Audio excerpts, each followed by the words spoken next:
300 focus on, haven't you? That awareness all week. Got to, because otherwise I'll have to do it again. Yeah, you were pretty stroppy out in the street with me when I beat the horn at your van there. Mate, all I've had is 2 boiled eggs. Really? In a fucking fountain mill of water. Really? Is that what you're on at the moment then? 2 boiled eggs? Fish and spinach for 3 times a day. Just no carbs. But you've never felt better, have you? Looking good, looking good. Right, do you want to go this way? Who wants first question? It's up to you. Bear with me, mate. I'm not going to put me on the spot like you did. Yeah. So how has the camp gone for you so far? You know, your promotional debut, it's a landmark event, how have you enjoyed it? Do you know what it is? Like I've said previous, every fight camp will get better, every fight camp gets longer. This one's been a 10-week. Right. As soon as I found out, I was straight into full camp. I've changed gyms, so I'm now training out of a jiu-jitsu gym. So I'm a more rounded fighter. And yeah, I'm excited to show what I can do come fight night. Does it feel any different going from Bellator to Bellator? Because it's definitely a bigger show, but have you just been knuckling down? Do you always have, or does it feel like a bigger show? Do you know, I try not to put too much pressure on myself. Obviously the promotion speaks for itself, Bellator, but you can't really let that affect you, otherwise it can start affecting your game. So nah, just trained hard, and no matter who it's in front of, Bama, Bellator, anyone, I still fight the same way. And if you get past Ash Griffith this weekend, what's next for you? Because that's obviously going to be very big. If I get past Ash, we'll speak to Scott and then we'll move on to the next one.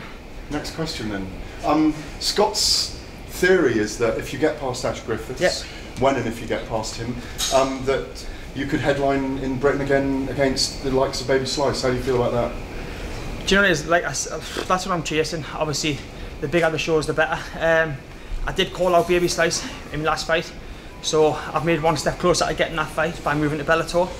If Scott's saying that, then it's looking promising. So let's hopefully keep the winning ways, and that fight will come in the future. And by saying that as well, Aaron, sorry, what you are indeed saying is, I'm actually serious about this. This isn't just a hobby. I'm serious about this. I'm a professional fighter now. It's not just a lifestyle. It's my job.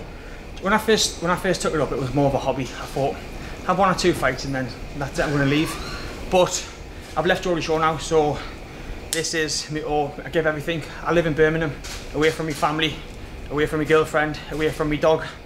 So I'm taking it seriously. I mean, I could just train in Newcastle and just be normal, but I'll literally move away to a place where I haven't got many friends, apart from gym buddies, and I do it the right way, and it's paying off. Thank you. Aaron, the majority of folks in the UK know you as the star of Geordie Shore, a reality TV star first, MMA fighter second. But with this being broadcast on the Paramount Network in the US, a lot of folks stateside they're not going to know about your previous career as a reality TV star. They're only going to know you as the MMA fighter. Is that nice? You know what it is? It is nice because that way they can't judge us, because a lot of people judge us from Geordie Shore. And I'll be honest, I had the best 20s of my life. 4 years partying, travelling the world, meeting loads of people, meeting loads of new people. So I don't regret Geordie Shore in the slightest. If anything, it's given us this platform where I am today. But now, I'm never going to be fully taken serious as an MMA fighter by the armchair MMA fans, but fuck them. I'm enjoying it, so I'm going to keep going as far as I can possibly go. What do you think the ceiling is for you in the sport? Do you know what it is? Someone said title fight. I can happily sit down and say, at the minute, I'm nowhere near ready for a title fight. 5 years time, if I feel I'm ready, if I feel like I could win a title, then I'll go for it. But I've got a long 5 years ahead of us, and I'm going to enjoy every step of the way. And what's been, I suppose, the key difference with regards to working with Bama and then working with Bellator? You know what it is? Bellator's a bigger promotion, but for me it's less stress. Because you've got so many big names on the card. You've got MVP, Musasi, just a whole load of good fighters that are massive in the MMA world. So it's been a lot more chilled. My most worrying part was the open workout. The fighting's easy. This is my most worrying part. So now this is nearly over, I can just enjoy the rest of the week. Why is that worrying? Just you never know. You never know. Just in case, I don't know. I just worry, like, I don't know, you fucking might slip and train. Just little worries. But that's my only worry this week is this. I don't care about the fight. I know what's going to happen.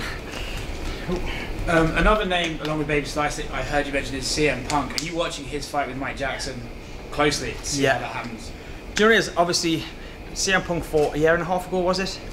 So he has been inactive since then. So hopefully he's went away and worked a lot. I heard he's really good at jiu-jitsu now, or supposed to be.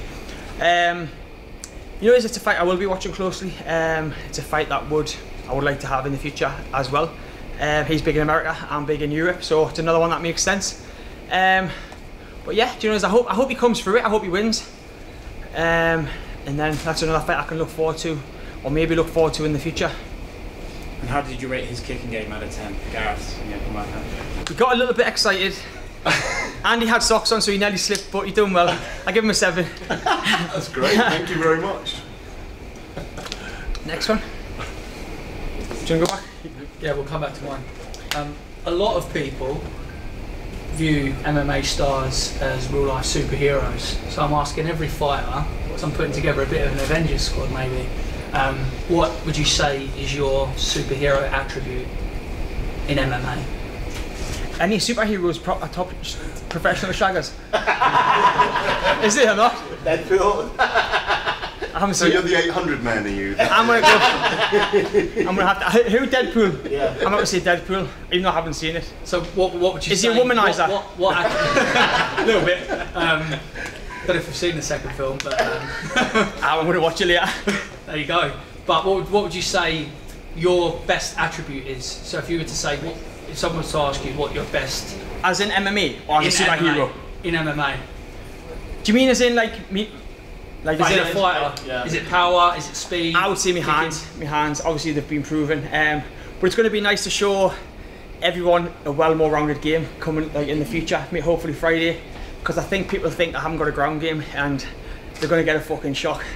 So yeah, we'll see what happens on Friday.